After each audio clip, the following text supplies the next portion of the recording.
Nova tura, nova avantura i novi turban. Večeras spremamo jednu poslasticu, kolač ili kako god da ga zovemo, koji se isto brzo i jednostavno sprema. Mogu da ga jedu i dečica i odrasli od godinu do 99, verovatno.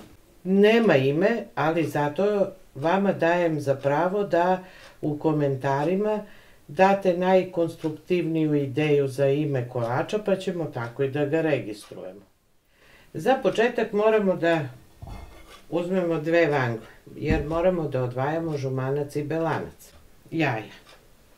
Mene je moja mama Rada učila da se uvek svako jaje lomi u posebnu posudu, jer može da se desi da je pokvareno, a mi ga već izlomimo u već pripremljeni i pokvarimo celokupan materijal. Dule našo negdje bela jaja, gde su naši, ne znam. Nemoj se plašite što ima mnogo materijala, brzo ide. Sve se priprema u 2 vangle i 1 tepsiju. Vrlo jednostavno. Jeste da su kolač stavljaju u orasi, ali ako vam upadne i ljuska, baš će bude krckavo mnogo. Ne treba ljuska.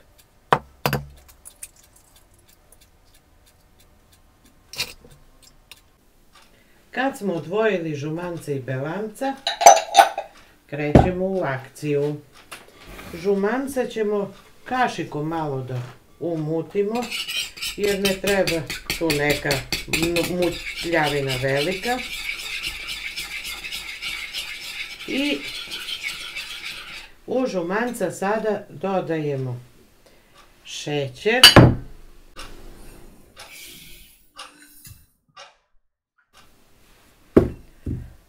griz,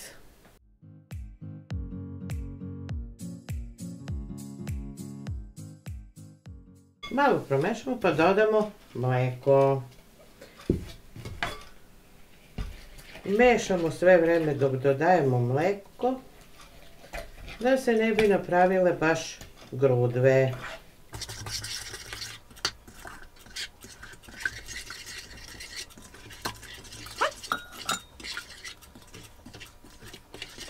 Onda dodamo u to suvo grožđe, otprilike 2 šake, ma 3, lepši izgled. Promešamo.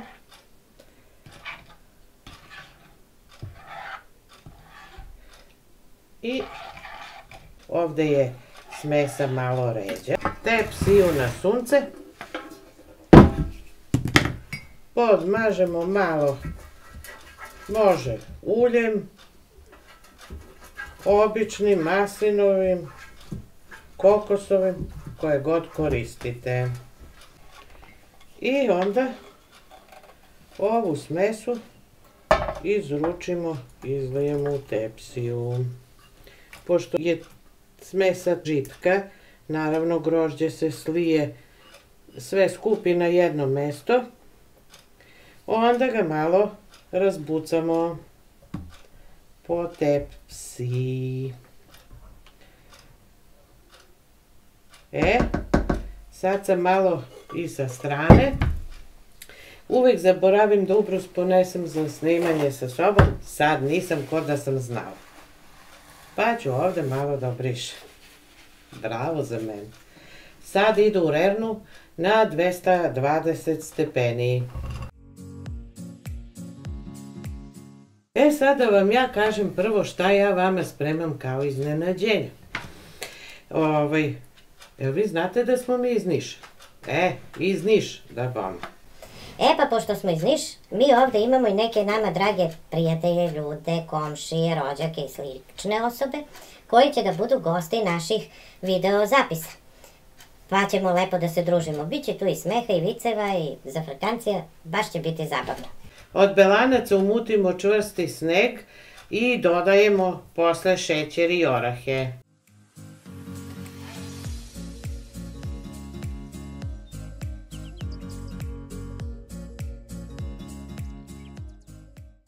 Kad su belanca lepo umutljena, ili kako su ga naše babe zvale šneg, dodajemo šećer. Šećer mora da se dodaje polako da belanca ne bi pala.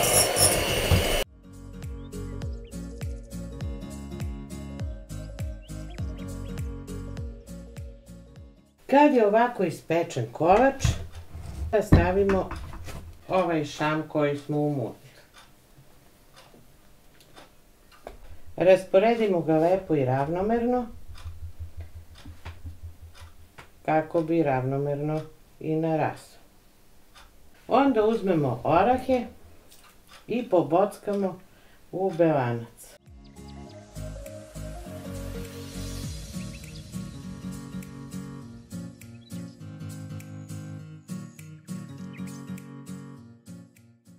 Pritisnemo malo da upadnu lepše u belanac, jer će onda da budu i sočniji i ukusniji. I vratimo na pečenje.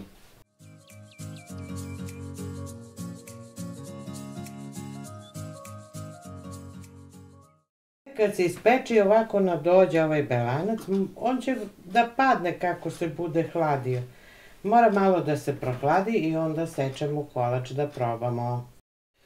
Kad nam se kolač malo prohladio, pošto je on lep da se jede i vruć i hladan, hladan je kao sladoled, vruć je kao izuzetna poslastica, onda ga zasečemo i serviramo.